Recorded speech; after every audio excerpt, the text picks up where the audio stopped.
I saw that my jealous father-in-law had seen our loving embrace, and it filled him with rage once again. He burst through the door and came charging at me full speed.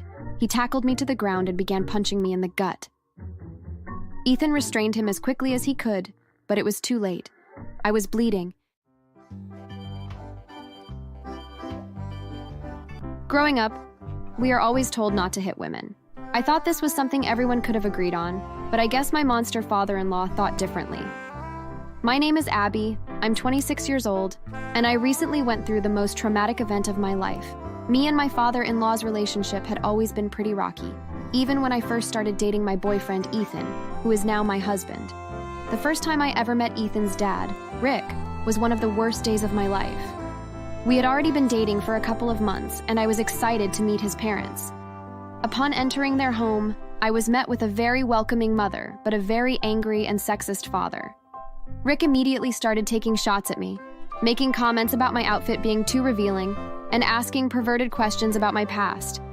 Ethan was an amazing boyfriend, and he apologized for his father's actions and begged me to forget it, and continue dating him, which I did. Fast forward many years and memories later, and me and Ethan had finally tied the knot. Our wedding had been amazing, except for Rick causing a scene during me and Ethan's dance, saying that we were dancing too promiscuously. Only a few months after our wedding, I discovered I was pregnant, and me and Ethan couldn't be happier. Well, that all changed when I went to Ethan's parents' house yet again to announce our pregnancy.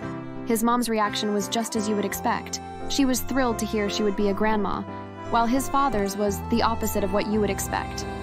He broke out into a rage and began screaming at me. Are you serious, Abby?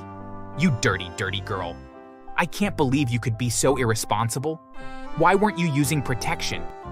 I couldn't believe Rick was getting so personal and prying into me and my husband's life. What was his problem anyway? We were married, and it is completely normal to have children after marriage. I believe his anger comes from a strange form of jealousy he has over his son, because secretly deep down, I think he might be in love with me. I never had wanted to admit it, and even brought it up to Ethan once. But when I told him about this theory, he laughed it off and said it was completely irrational to think such a thing. I stormed out after this tantrum, and Ethan chased after me, again begging me to forgive his father's words. Again, it was hard to say no to Ethan, so I gave him a hug and a kiss right there in his parents' yard. Out of the corner of my eye, I saw that my jealous father-in-law had seen our loving embrace, and it filled him with rage once again. He burst through the door and came charging at me full speed. He tackled me to the ground and began punching me in the gut. Ethan restrained him as quickly as he could, but it was too late. I was bleeding, and Ethan's mom quickly rushed me to the hospital while Ethan continued to restrain his dad. It didn't take the doctors long to determine the cause of my bleeding. I had a miscarriage. The words echoed in my head, and I fell to the ground crying. The baby I once had was now gone, all because of the jealousy of my father-in-law. At least I could rest soundly knowing the sick man who did this would be behind bars, right? That's what I thought, but it turned out that I was wrong. When Ethan finally made it to the hospital after dealing with his dad, he explained what really happened. He told me that the neighbors saw them struggling and called the police. Since they had not seen the whole story, they assumed that Ethan was the one attacking Rick, so that's what they told the police. Ethan said that once the police arrived, they tackled him instead of Rick, and completely sided with Rick. Rick then lied to police and said that Ethan was hurting him and denied everything when Ethan tried to tell them what really happened. The police said that unfortunately, with no evidence, they couldn't do anything, and chalked up the whole incident to being a family problem. My sadness suddenly turned to hatred, and I was filled with a burning sensation of rage. I had to get back at my father-in-law. Justice had to be served. Me, Ethan, and Ethan's mom agreed we needed to take down Rick once and for all. Ethan's mom was the first to give us something to work with. She told us that back when her and Rick had first started dating, he confessed to her that he was once arrested for urinating outside of an elementary school, making him a child sex offender for life. It was a secret he was terrified of getting out, which made it a great place to start. We did some digging and found a picture of his mugshot with the criminal charge listed underneath, and began printing out hundreds of copies. We placed the copies all around town and even sent some into his work. See, Rick worked as an executive producer for a children's TV show, and they were not going to take this lightly. We saw on the news that Rick was publicly fired from his role and was going viral all over social media, being labeled as a pedophile. Once the internet really started to notice this story, Rick's address was doxed. Not long after he was doxed, an angry mob of internet mobsters showed up at Rick's door with weapons of all kinds and began completely destroying his house. We all watched from across the street as Rick's beautiful big house was torn to the ground before the mob set fire to it. The next day, Ethan mentioned he remembered how his dad was always extremely scared of losing money in banks. So instead of depositing money, he would bury it in secret locations. And as it turns out, Ethan was with him one of these times that Rick had buried money, and he knew exactly where it was. It was in a field about 3 miles away, and we rushed there to take it from him. Once we dug in the spot where Ethan swore it was, we finally hit the crate where it was stashed. We couldn't believe our eyes as we realized we must have just broke into Rick's life savings, because the total sum of the money was over $2 million. We quickly loaded it onto Ethan's truck, and we were just about to drive away when Rick came limping over to the hole where his life savings used to be. He was badly bruised and bloodied from the beatings of the angry mob. My money? Where is it? It's ours now, we're taking it. Well, you can't do that. It's mine. It's what you deserve for killing my baby. I knew he was about to say something incriminating, so I whipped out my phone and hit record. So what, I beat you up so bad and you went and miscarried? It's not my fault you couldn't take a beating. And honey, why haven't you been home? I miss you. I'm never going back to you after what you did to Abby. You showed your true colors. Whatever, I cheated on you all the time anyways. Ethan, what about you, son? Will you stick by your father's side? Absolutely not, Dad. You're a horrible person. Good. I never loved you anyway. I explained to Rick that I had just got every word of that on video, and that I would send it to the police if he didn't allow us to take his life savings. He practically broke down in tears before finally agreeing to let us keep the money, realizing that the time behind bars would be much worse than being poor. Ethan and I used the money to buy an amazing house on the beach, and we decided to start over, away from the horrors of his horrible father. Ethan's mom spent her share on a one-way ticket to France, where she bought a mansion and fell in love with a wine connoisseur named Felipe.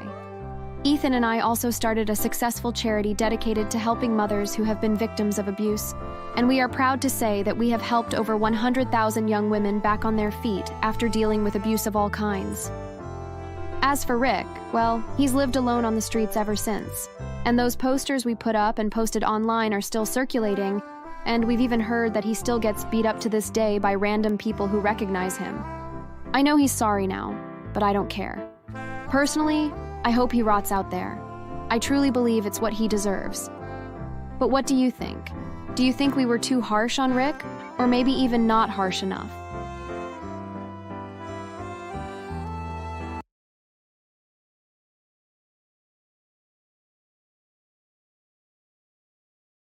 Finally, we caught you red-handed. You won't be stealing another package from us again, you hoodlum. Before I could say a word, Megan's father pulled out a taser gun and shot me with it, causing me to fall to the ground as he electrocuted me. As I lay on the ground, writhing in pain, Megan's mother ran over and began to kick me as she hurled insults at me.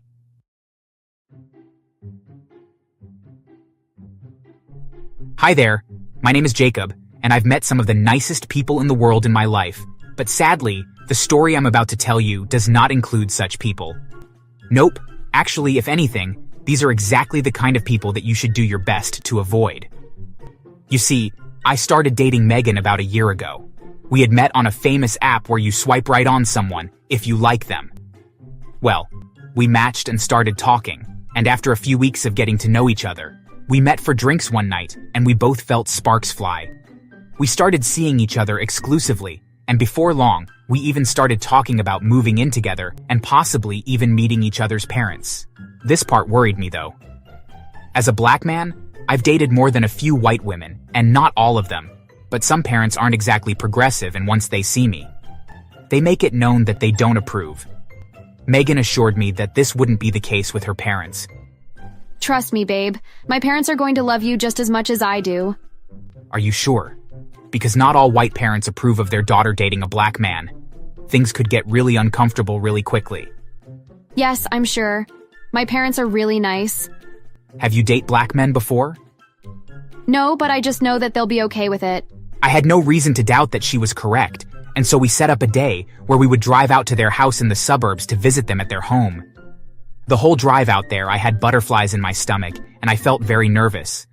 I would have felt much more relaxed if we had agreed to meet them at a restaurant, but Megan had insisted that we go and visit them at their home. As we pulled up to the house, I was amazed at how massive it was. I had known that Megan came from money, but I hadn't realized just how wealthy she was until I was standing there looking at the mansion that she had grown up in. After we got out of the car, Megan's phone rang. It's work.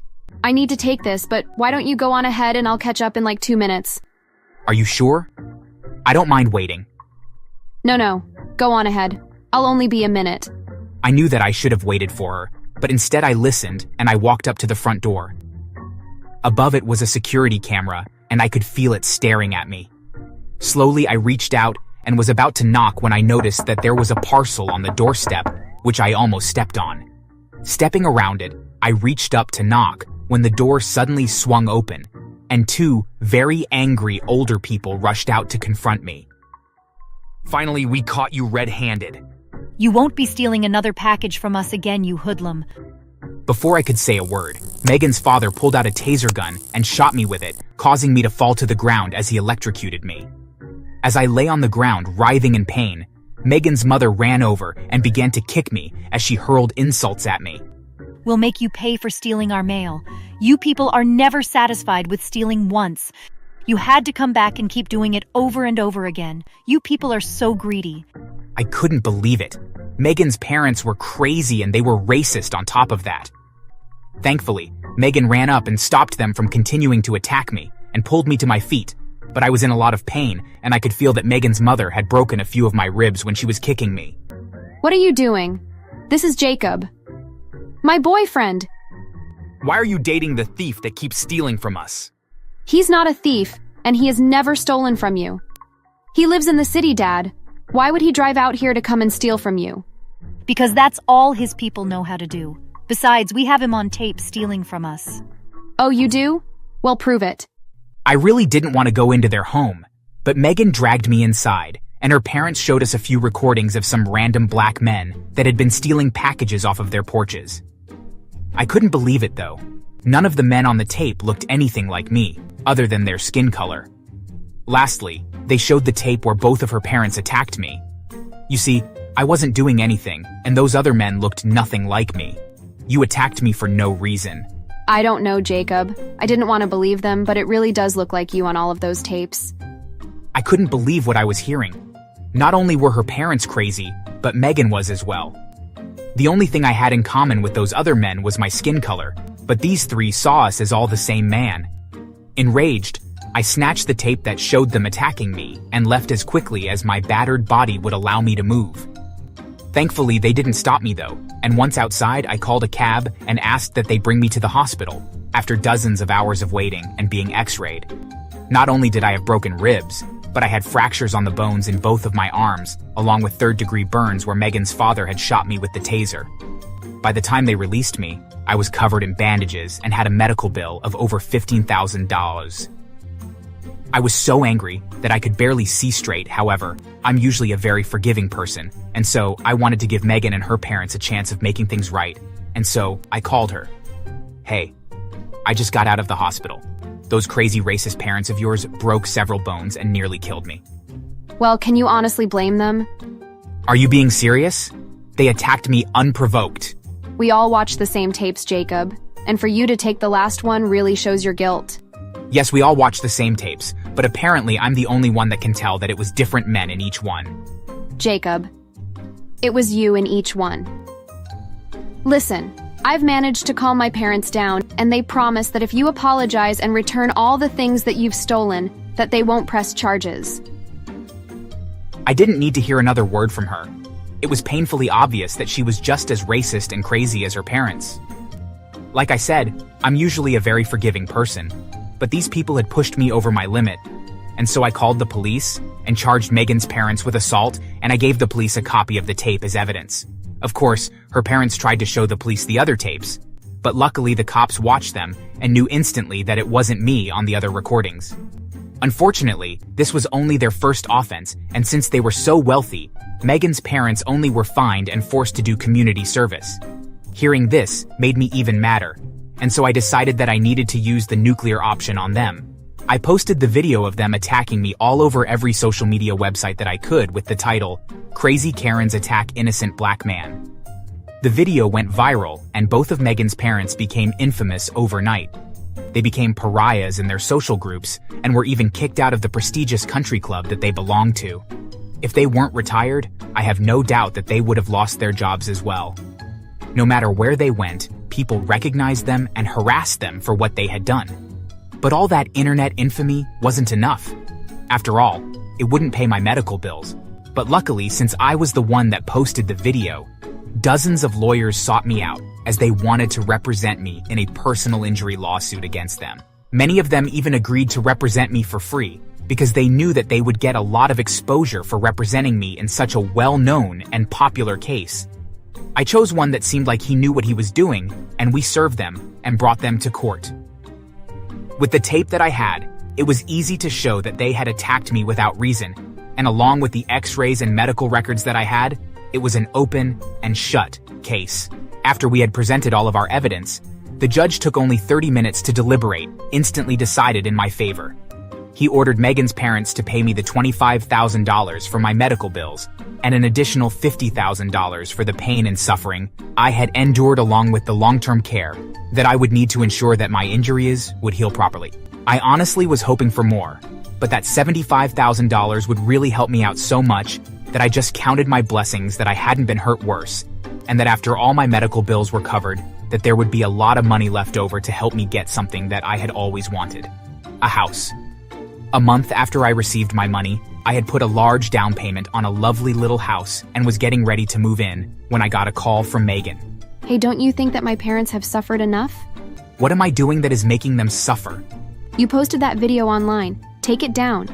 People won't stop saying mean things to them and to me because of it. After what they did to me, and after the way you treated me and defended them, honestly, it's justified.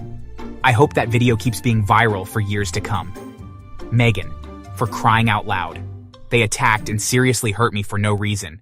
That isn't something a sane person does. They deserve what is happening to them.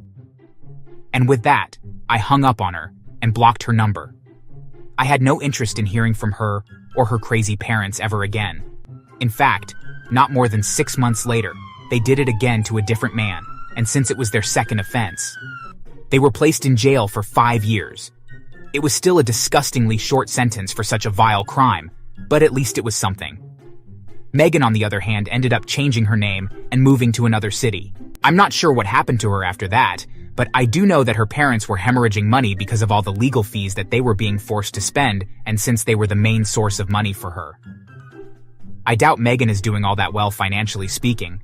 As for me, well, I did manage to heal up well, and I'm loving my new house, although I haven't started dating again.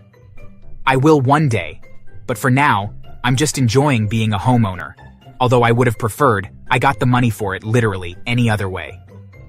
Thanks for watching. Please subscribe to the channel.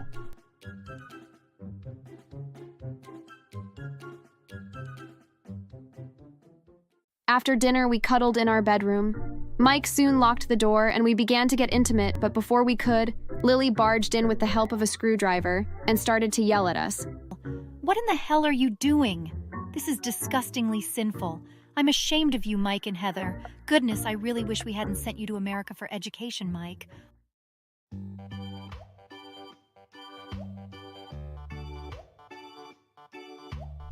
Hey, I'm Heather. I have a loving husband and 3 kids. My husband's name is Mike, and his mom used to live with us until we decided to kick her out. And for good reason. Hear me out on this one. Mike and I met at university. He told me that he came here from his home country to attend school in America and had trouble communicating with some people. I decided to become friends with him, and we ended up falling in love very quickly. I even got pregnant right before my graduation. So Mike and I then got married since we found out we were going to be a family. I told my parents, who were happy and helped us with the wedding preparations. I have never met Mike's parents, and he didn't like to talk about them much. They didn't even attend our wedding since they were in Mike's home country. I didn't understand why Mike would shut off such a big part of his life from me at first. I was upset as well, but his mom finally did move into our home. At that point, I was very pregnant. But upon hearing that I would finally meet Mike's mom, I was happy at this news, and I made sure to clean the house up to get ready for her arrival. Despite it being difficult to get everything looking good, due to me almost giving birth, I was motivated and bought a few gifts and decorated the guest room nicely. Mike's mom's name is Lily, and even from her first impression, I could see that she did not like me, not in the slightest. She had flown in from China, and Mike and I went to pick her up at the airport. Hi, Lily, right? I've been so excited to meet you. Hi, Mike. Can I talk to you? Then my mother-in-law glanced at my stomach before dragging Mike into another room and began screaming at him in Chinese. I grew up around my Chinese aunt and had picked up a few things, and from hearing Lily and Mike, I knew it was something bad. 10 long minutes later, Mike came out and embraced me. I was confused on why he'd do this, but I hugged him back. I'm sorry, sweetie. My mom was just surprised that you were pregnant. She's cooling down in the guest room. Want to go out on a walk? Oh, you didn't tell her? Well, yes, but you're almost at 9 months. She knows that we had intercourse before marrying. For her, it's wrong to do that. Right. So maybe it was a little understandable that Lily would be upset over something like that. But it was her son's life and not hers. If Mike also had this mindset, I wouldn't be pregnant now. I also thought this was a small thing that could probably be forgiven. But no. Things with my mother-in-law only got worse from here. Lily would reluctantly help me with the housework, but then always grumble something in her language. Obviously, she was annoyed for some reason. Even after giving birth to my oldest child, Liam, my mother-in-law still kept being rude and never showed any sign of affection to her own grandson. She refused to take care of him while I was working as well, even when Mike offered to pay her. But being nice, I allowed this to all happen. After all, Lily was just a guest, and she would be moving back to China in a few months. I could handle this. Gosh, I have to do all the work in the house. It's just frustrating sometimes. No, sorry, my son is a handful right now. I'll help you when I put him to bed. There's no need. I'll take care of your lazy ass anyway. Well, that sure was a nice statement. And yes, I didn't even bother to argue back at Lily for claiming that she did the house's chores, when in reality, it was me who did most of it. I just don't like starting fights, so I didn't say anything and went along with it. However, things with Lily just kept going on and on and on. Lily? Did you throw away Liam's favorite stuffed animal? He's crying right now. Oh, that old thing? He's too old to play with that stuff anymore. You have no right to decide if he should still play with his toys or not. Where is it? I just used it as a cleaning rag. That's much more useful than the dumb toy it was before. See how clean your desk is? All thanks to that doll. As the weeks went on, it just seemed like the longer Lily stayed with us, the more she claimed the home. She'd start taking our cars out to drive without even asking, selling things she proclaimed was worthless for money, and would yell at my son when I was at work and unaware of it. I was incredibly stressed out by all of this, as I couldn't understand how she felt that she had the right to do these things to my home. It was completely unacceptable, and so I felt that I was reasonably pissed at her. I wanted to tell Mike about it, but I put it off a lot. I do remember one moment that pissed me off, but it still wasn't too much for me to decide to complain to my husband and have her kicked out. One day I had just gotten a bonus from my job, right after it had been a very stressful week. Mike had also gotten a promotion and we were both quite happy. After dinner, we cuddled in our bedroom. Mike soon locked the door and we began to get intimate, but before we could, Lily barged in with the help of a screwdriver and started to yell at us. What in the hell are you doing? This is disgustingly sinful. I'm ashamed of you, Mike and Heather. Goodness, I really wish we hadn't sent you to America for education, Mike. What was that supposed to mean? Did she honestly think that if he hadn't come to college in the US, that his life would be any better since he would never have met me? I felt hurt by her comment, but I was more angry about how she tried to stop us from doing our couple activities in the first place. This was our relationship, and Lily had absolutely no say in what we could and couldn't do. After she lectured us like we were teenagers for nearly an hour, I told Mike how annoyed I was getting by her. I said, "Babe, I just want her to leave us alone to our own activities for once. I know that I won't be able to do anything about it since your mom clearly doesn't care about what I have to say, but would you be able to ask her to back off? I'm so sorry, sweetheart. I'll talk to her tomorrow about it. Please don't worry about how my mom sees you. She gave me very strict guidelines on who I was allowed to date, and we just didn't see eye to eye. What matters is that I care about you. We ended up getting intimate that night anyway, after we made sure that Mike's mom was long asleep. And the day after, Mike did talk to Lily, though the conversation wasn't effective. But the last straw happened only about a week after that. It was late in the afternoon and I sighed in relief when I finally got home from a long day at work. I got out of my car and locked it, but was horrified to see my son on the porch, in a cradle. I quickly began to bang on the door, but there was no response. I grabbed my keys and unlocked the door, but I couldn't open it at all. There had to be something blocking the way. I wasn't sure what was going on at all, and honestly, I was panicking. I called Mike and told him what was happening. He was just 5 minutes away and quickly showed up as well. The two of us tried opening any windows or other entrances, but we couldn't see anything. Mike called his mom over and over again, but to no avail. I was panicking. What in the world was Lily doing? Was she hurt in any way? Finally, after 20 minutes of pounding on the door, Lily opened it and walked out of the house with a trash bag slung over her shoulder. What? Why didn't you answer us? And what have you been doing? It's none of your business. I'm just cleaning the house. This was the 4th bag that I've collected already. The house is very filthy and full of a lot of junk that needs to be thrown out. I quickly glanced towards the road and saw 3 similar garbage bags to the one that she was carrying, and saw a small crowd of people fighting over various articles of clothing, as well as some keepsakes that were very clearly mine. I rushed into the house and went to the master bedroom to make sure that there was nothing suspicious going on. I gasped when practically my entire closet was empty. It appeared that she had been telling the truth, and that the bag that she was holding was indeed the 4th one that she had removed. I yelled out for Mike and he began to confront Lily. They spoke Chinese, but slowly I could piece together the general idea. How many times have I told you not to touch Heather's things? You have no right to take it. I was just helping. One person really doesn't need that many things. Can you please just leave her alone? She's my wife and you've been upsetting her constantly. Well, maybe I wouldn't act this way if she wasn't a stupid and ignorant American. I'm kicking you out. I'll buy you a plane ticket back to China and you can leave tomorrow. Upon hearing Lily call me a stupid and ignorant American, I was instantly hurt and began crying. Lily was taken aback when Mike said she was kicked out. My mother-in-law began to throw a huge tantrum and scream loudly, but Mike was only focused on me. It had been a few minutes and Lily kept screeching, so a neighbor called the police, and when they arrived, we told them what she had done.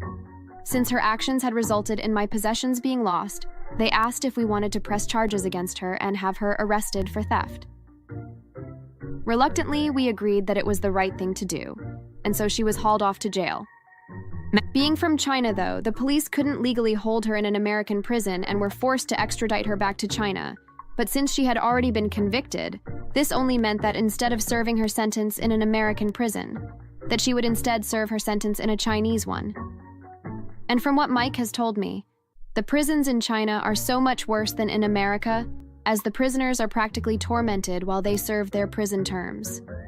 The 5 years that she was in prison, we hadn't heard a single word from her, but Mike's family in China did say that she was managing to survive in prison.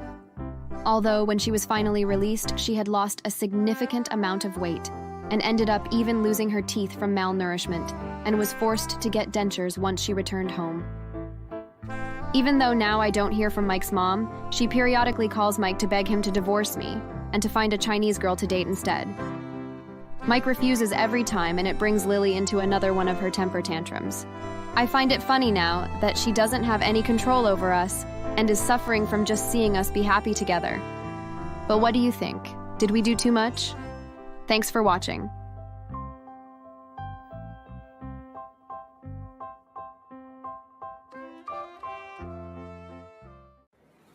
What are you wearing? You look like a prostitute.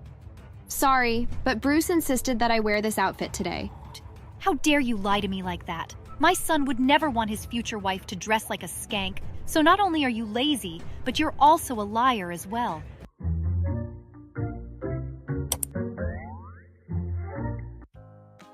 Hi there, my name is Sarah, and I am a very successful business owner, although it took a lot of effort to become one, and there were quite a few setbacks along the way as well. You see, when I first graduated from college, my only hopes were to become an accountant. I did have a dream of owning my own company one day, but I didn't think that I had enough money to do so. But I always hoped that maybe one day, that if I worked hard enough that I could make it a reality. Well, I tried my best to find a job, but no matter how many resumes that I put out into the world, no one was willing to hire me. It felt so weird, but no one would hire me without having experience. But at the same time, no one wanted to hire me so that I could earn some experience. I was just about to settle for literally any job at all, including working for a fast food restaurant when I applied to a small company by the name of Jacoby Incorporated. I honestly didn't know a thing about the company, and I also didn't care because I was just so desperate to find something. Literally any job would do at that point.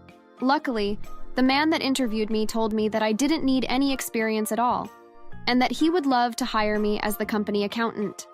I was blown away and instantly accepted the offer. It didn't hurt that he was incredibly handsome and really seemed like a nice guy. It turned out that his name was Bruce, and after a few weeks working at the company, I found out that he was the son of the owner of the company, which was his mother. The more that I worked alongside Bruce, the more I began to like him, and when he asked me out one day, I couldn't help but say yes. That one date turned into a serious relationship, and before I knew it, we were engaged.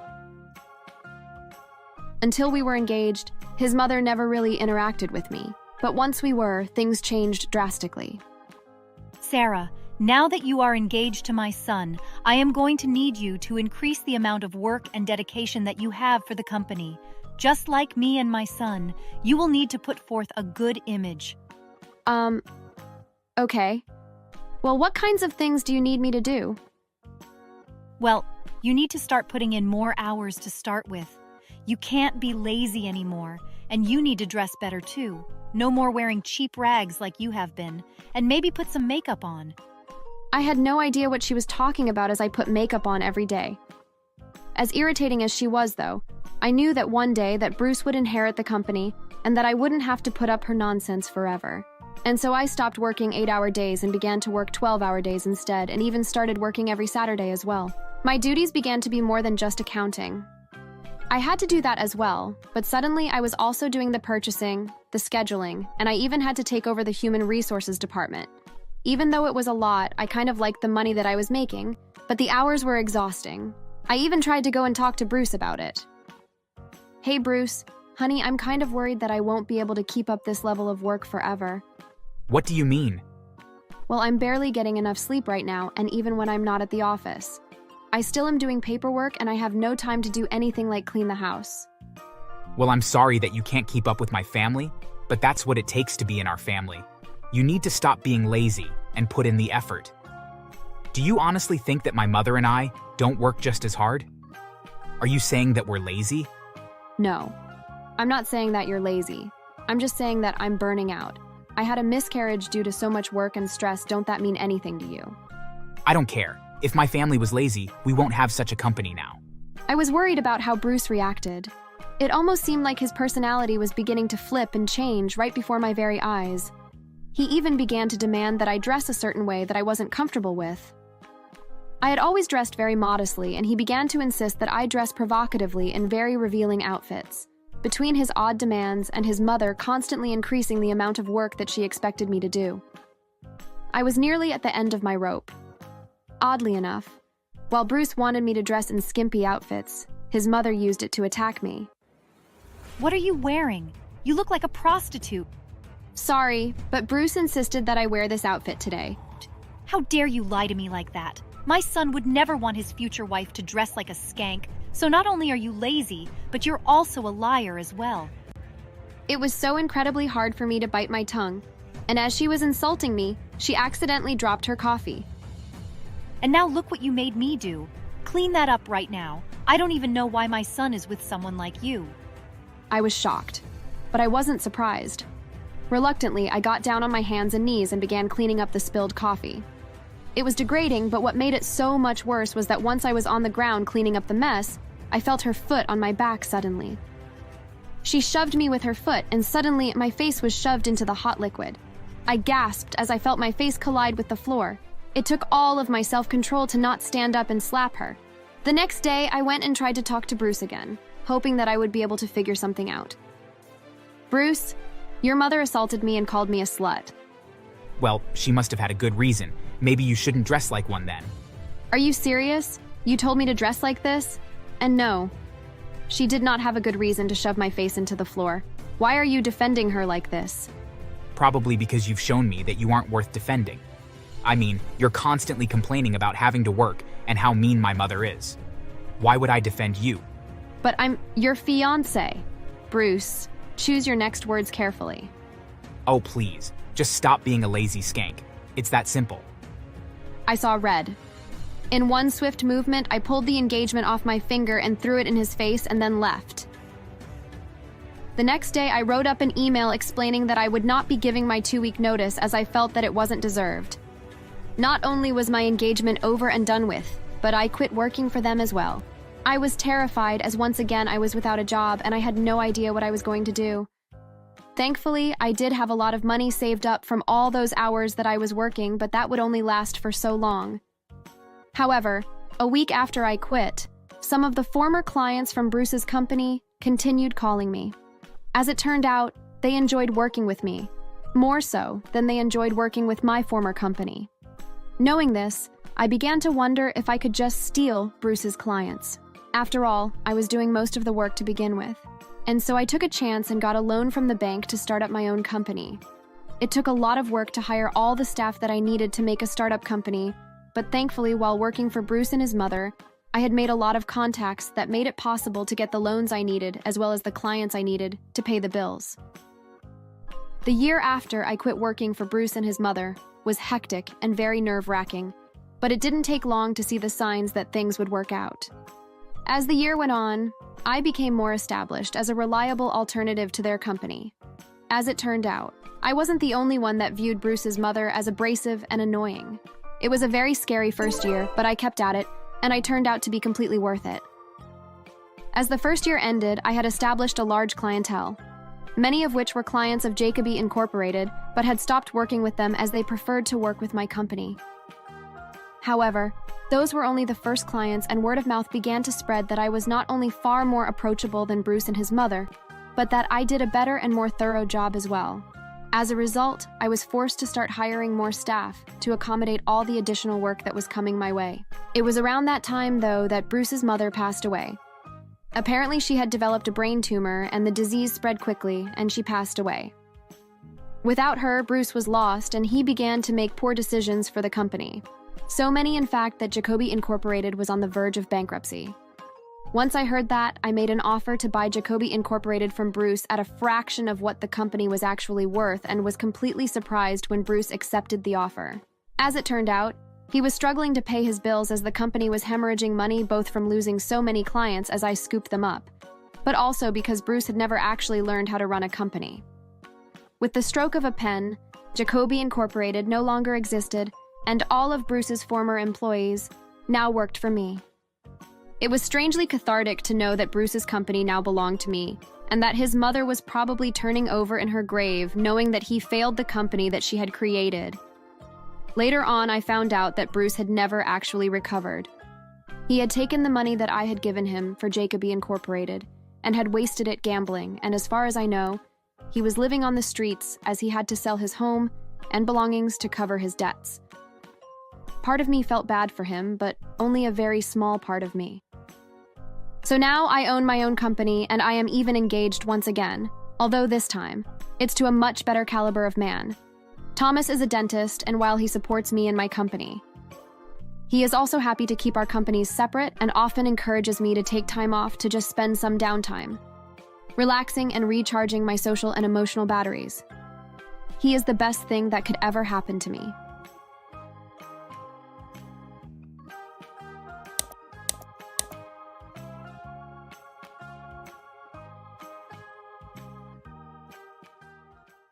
Then, I felt a sharp pain in my stomach and I dropped to the floor. I was going into labor. Chris, I'm going into labor now. You need to drive me to the hospital. No. If you're so sure I'm cheating on you, then that's what I'll do. Maybe this will teach you a lesson on snooping. And just like that, Chris walked out on me as I was going into labor with our child.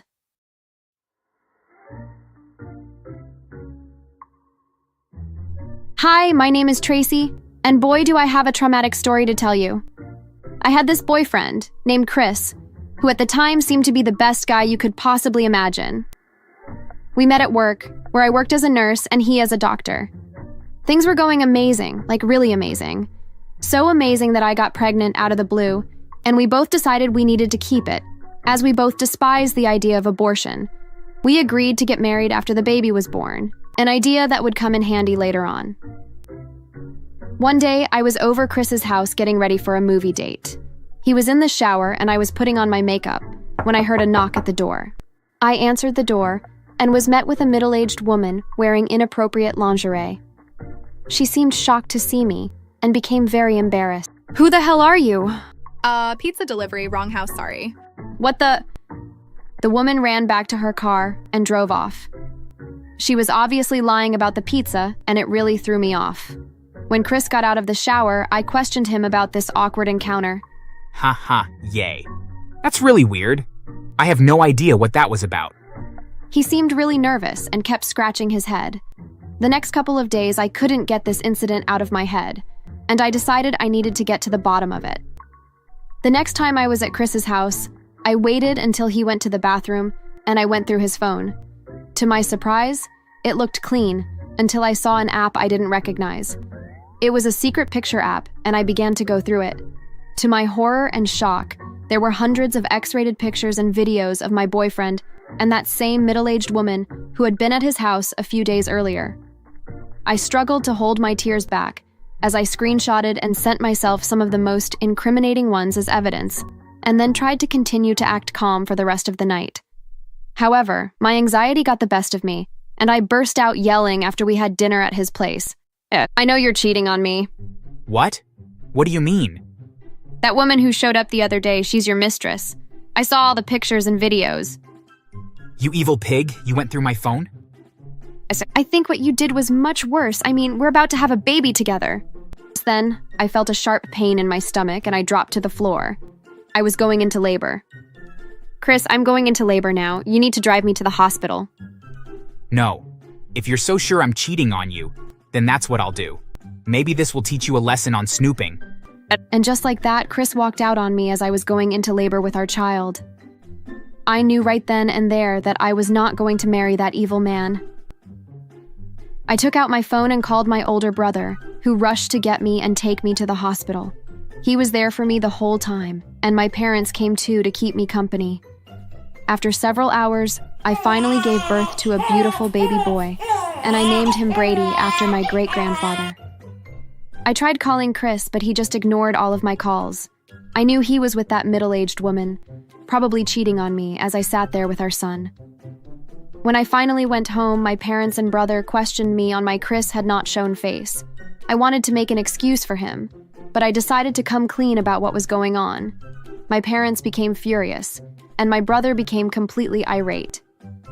He had always been protective of me, and I had never seen him so mad before in my life. He immediately began plotting with me on how we would take revenge. Me and my family talked, and I decided that I wanted nothing to do with Chris anymore, but he wasn't going to get off that easy. Finally, Chris called me back and told me he was ready to see his son. I decided I would hide a microphone on my body so I could record our conversation and hopefully get some more evidence. We met at his house, and I brought Brady along. As soon as he saw his son, he immediately started saying horrible things. It was like his whole personality changed now that I had discovered he was a cheater. Brady? What an ugly name. I can't be that surprised when his mother is as ugly as you. You know, you used to be kind of hot, but now you're just fat, and it made you ugly. How can you be so horrible to me? I thought you loved me. Nope, I never did. That's why I've been cheating since almost day one. I couldn't stand it anymore, so I ran away crying. When I got home, I showed my family the voice recording of the confession from Chris, along with the X-rated pictures and videos to go with it. My brother took all of this in, and calmly told me he had a plan. The next day, we called all of Chris's friends and relatives and told them they would need to show their faces at our house that night for an intervention for Chris. We lied and told them that Chris was struggling with a drug addiction and that he desperately needed this intervention as a wake-up call. Almost all of the people we called agreed to come show their support, including his parents, grandparents, siblings, his boss, all of his best friends, and even some of his best friends' wives. That night, they all piled into our living room and we sat in a circle and waited for the next part of the plan. I went into the other room and called Chris. I told him he needed to come over immediately because there was a problem with Brady. Chris rushed over and bolted inside, only to be met with a sea of people from his life. What the hell is going on here? Chris, you're going to want to sit down. Chris sat down, and I began to tell the whole story. I confessed to my lies and told everyone that they were not there because of Chris's imaginary drug problem, but they were there to bear witness to how much of a scumbag Chris truly is. I told them everything, about the cheating, about the emotional abuse, and about how he ditched me as I was going into labor. Then I laid the evidence on them. I showed them all of the X-rated pictures and videos I had, and played the voice recording for them as well. Just then, a man started yelling from his seat. It was Chris's best friend, and he had noticed something horrible. He realized that the woman in the X-rated pictures and videos was his own wife, meaning his best friend had betrayed him. You are the worst person I've ever met. I knew something was going on. You ruined my life. The man ran out crying. Next, Chris's boss stood up and fired Chris in front of all of us. I can't imagine the thought of facing you again at work. You are fired, effective immediately. Chris's boss stormed out, slamming the door behind him. Then, Chris's grandparents stood up and told Chris that they were unbelievably disappointed in him and that they never wanted to see him again. They told him that they no longer thought of him as family, and they too walked out. Chris's parents were the next to confront him. Son, you clearly have a lot to work through. Me and your father are no longer a part of your life, and you are no longer our son. Please never contact us again. Goodbye. Chris stood up and dropped to his knees, and he began to sob violently. I couldn't help but laugh in his face. And me, my brother, my mom and dad all had a hearty laugh. This isn't fair. You ugly cow. You can't just ruin my entire life from one little mistake. Chris began charging at me full speed with his fist in the air, ready to hit me. My brother jumped out in front of him and smashed him in the face. He immediately collapsed to the ground with a clearly broken nose. My family stood over him with smiles on our faces and told him exactly what was going to happen next. We told him that he was going to begin child support payments starting tomorrow for double the max amount. We told him that if he refused, or if he missed a payment, then we would release his little videos and pictures to the world, forever putting shame on him and his mistress's name. If those got out, he would never be able to work again. We told him that these payments were to continue until Braden was 18, and until then he would have zero contact with his son. But he's my son. I want to see him. Too bad. You had your chance at a happy family and you ruined it. Chris grappled with the thought of his life being over, but ultimately decided his best course of action would be to agree to my demands. He had to work extremely hard as a doctor, but almost all of his paycheck went directly to me and my son, leaving him with almost nothing. I heard he now lives in the worst part of town with 3 drug addict roommates and often goes hungry as he is unable to feed himself. As for his mistress, well, she was kicked out of her house by her husband and is now homeless. Hey, maybe the two of them can live together under a bridge one day after Chris retires and is left with nothing. Do you think I'm being too harsh? Or do you think my master plan worked perfectly? Do you think he deserved it?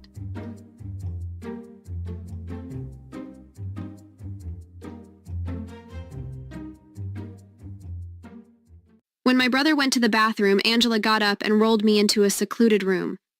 What the heck are you doing? Shut up. Just listen to me. You're not coming to me and Gary's wedding, and that's final. But why? Because you're a cripple. It's gross. And don't mention this to Gary either. Just make up your own excuse.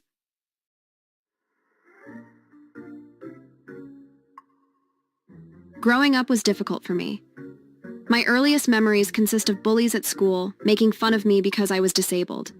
It wasn't always this way. I used to be one of the top female basketball players in my country. until one fateful day when I was 11 years old, me and my family were on vacation at our local amusement park.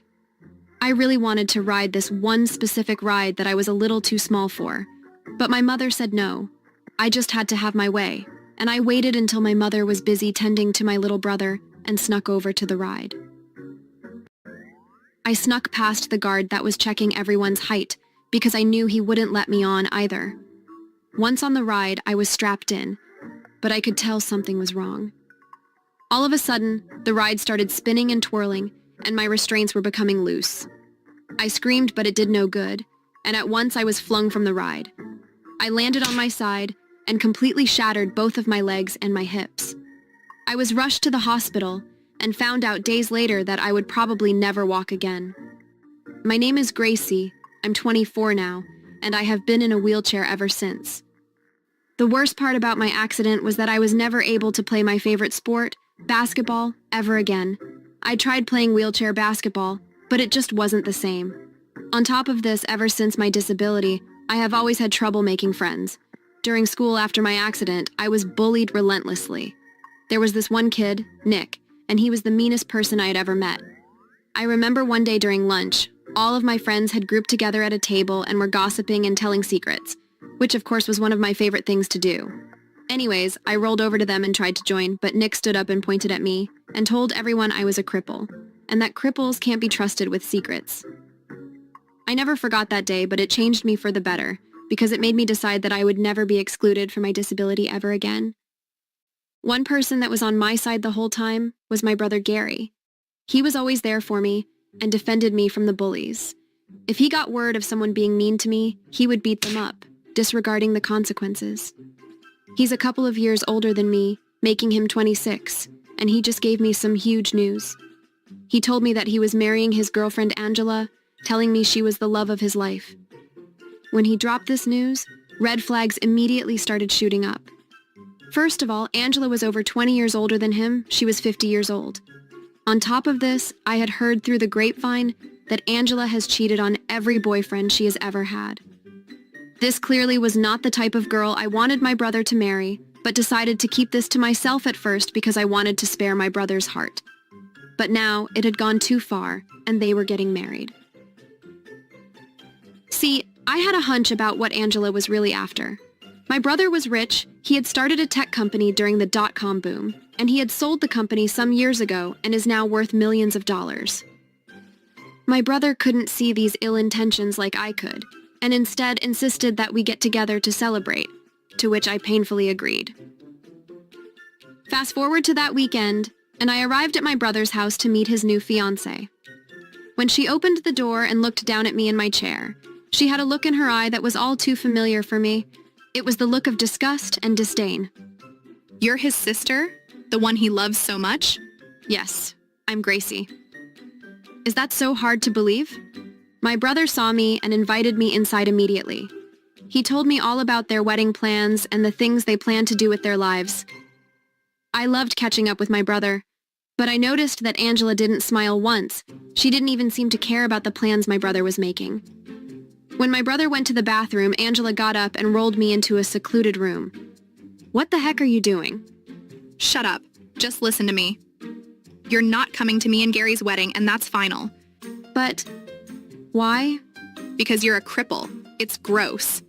And don't mention this to Gary either. Just make up your own excuse. It felt like I was thrown back into my troubled youth, as I was once again being excluded because of my disability. But I knew that I would not let this slide anymore. I was older and much stronger, and I was going to take a stand.